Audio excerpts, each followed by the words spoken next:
Für rein in den Tag und für raus in die Welt. Will alles auf einen Schlag, nichts und niemand, der mich hält. Könnt Rom an einem Tag erbauen, auf den höchsten Berg steigen und meinen Ängsten wenigstens... I really look forward to this. I'm really looking forward to this too, Herr Wolf, and welcome everyone as we dive into German culture through an ethnographic exploration using global communication theories and frameworks. My name is Michael, and without further ado, let's dive in.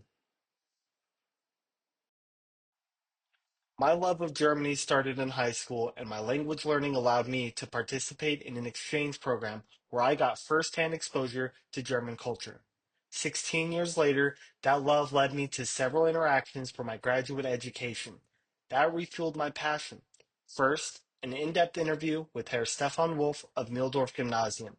Next, a local dining experience at the German restaurant Edelweiss and several media evaluations of podcasts both in English and in German. I evaluated German culture through a couple of communications theories, the first being Hofstede's cultural dimensions, which evaluates power distance, individualism, cultural gender, uncertainty avoidance, time orientation, and indulgence. Likewise, many of those same dimensions intersected with global cultural dimensions and include performance orientation, assertiveness, future orientation, uncertainty avoidance, institutional collectivism, in-group collectivism, cultural gender egalitarianism, power distance, and human orientation. These communication theories show up in the several cultural interactions that I undertook. German culture is rich in tradition and history.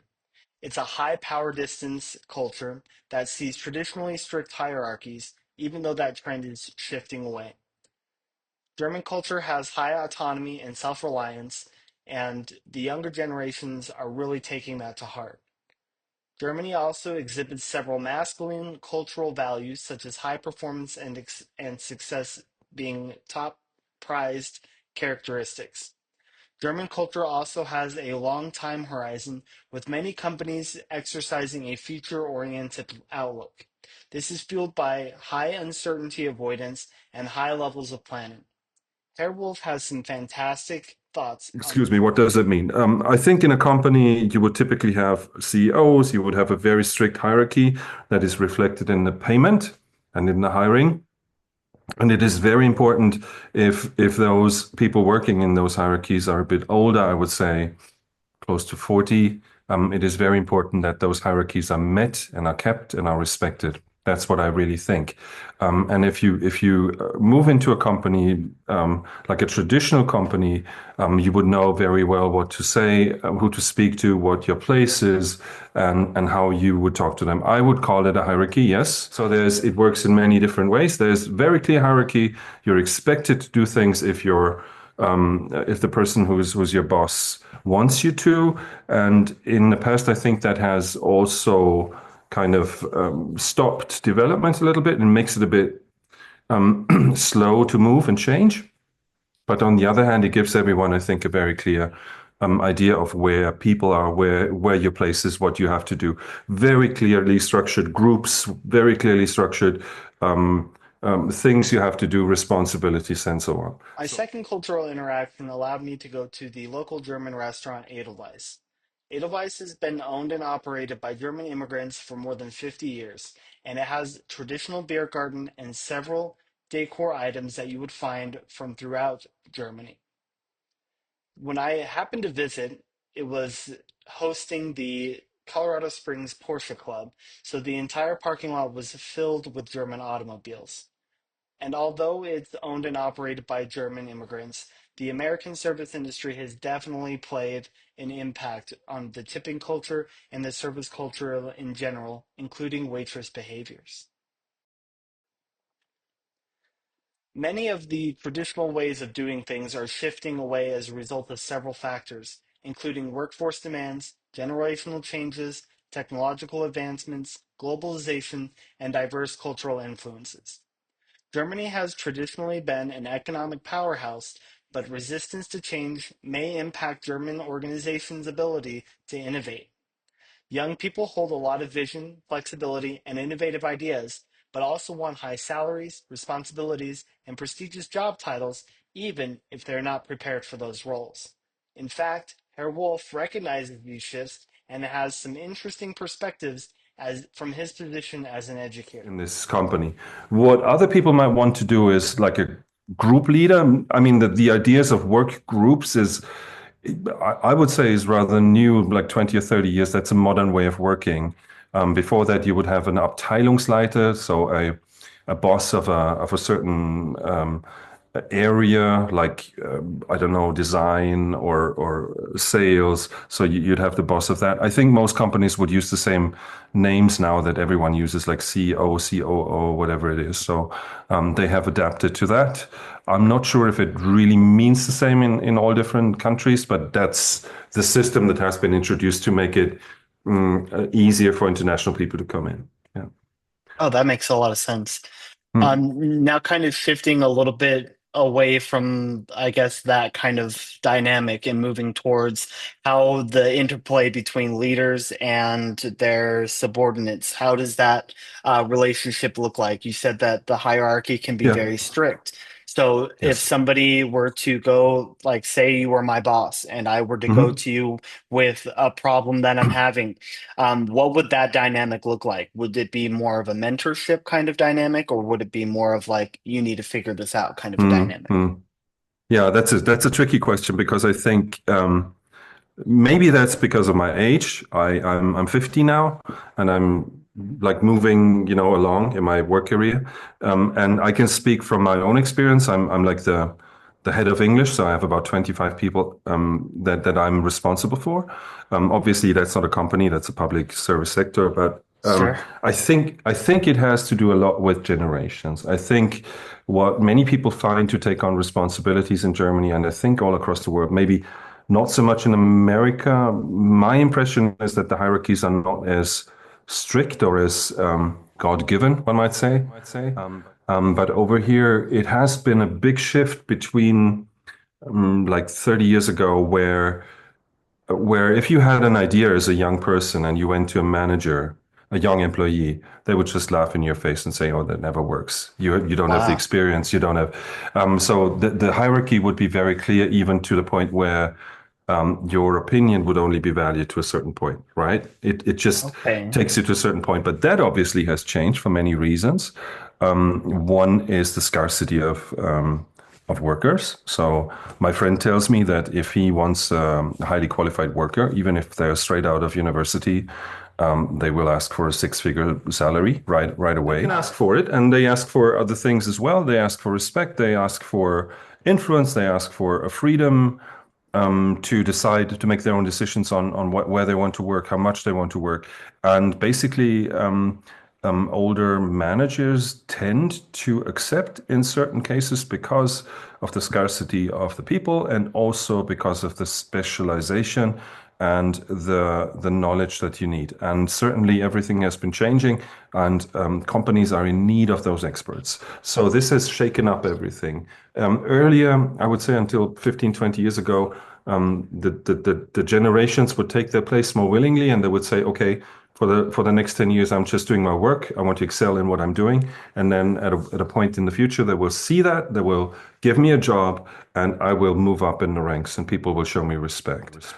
So I think this is the traditional system, but I think that has changed a lot. And I feel, I mean, there's obviously, and you see that too on social media, all the characterizations of generations. I don't think that's true all the time.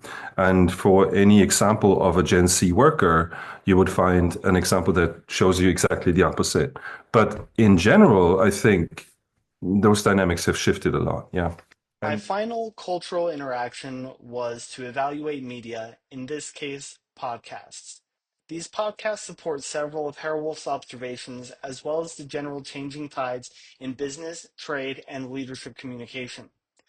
First, Into Germany highlights the issues of innovation, speaking with several government officials about the Sprint Fund, which helps innovative ideas and get money to those who need it for success in innovative companies. Next, Easy German, a German language podcast, highlighted some of the fundamental differences between American and German time horizons, namely in transportation. For example, in Germany, biking is common and there is a well-built infrastructure that supports riding with a bicycle. However, Americans want instant gratification and have to have cars nearly everywhere they go. Finally, we come across the topic of multicultural integration. Immigrants and DEI are integral to the German way of being. However, those same initiatives are under attack in the United States. Immigrants bring much needed skills into the country and embrace the German way of doing things while enriching its culture with outside influences. These cultural interactions force Germans to be open-minded and have open-minded values, meaning caring for human rights, women's rights, LGBTQ, and neighboring cultures.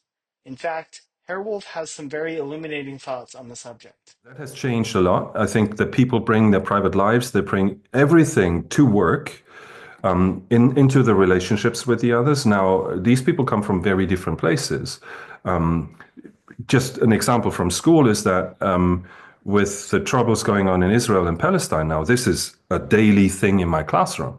I have students that came from Syria, very clever students, who get really angry and some even violent when that comes up. You know, this is something you have to make sure that it doesn't escalate. You have to manage that. And I think that is the same in the workplace, where you have people, especially in Munich, maybe not so much in Mühldorf, but it's changing, where you have all those opinions, backgrounds, beliefs that come in all the time. Nothing is off limits when you go to work, you know, and younger generations more so than older bring everything to the workplace. They want this to be part of their lives.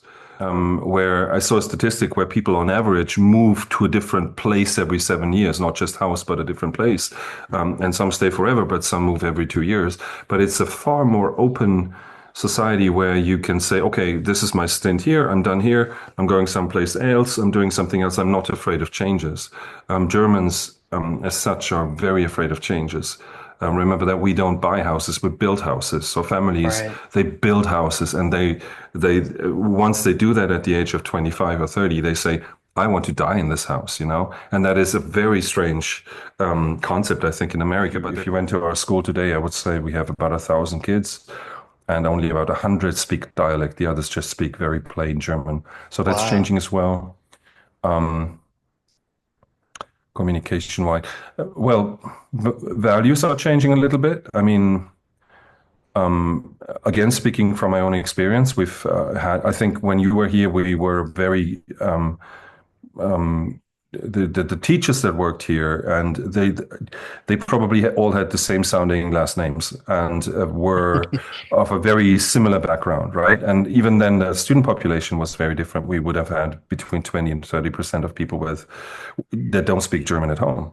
But that's changing as well. And we have like 2 teachers now that have Turkish ancestors. We have a Syrian teacher. We have LGBTQ teachers now, and that is, I think, very important because it gives, for the people in the workplace, for me certainly, it gives you some space for development. You can understand things that you probably didn't before.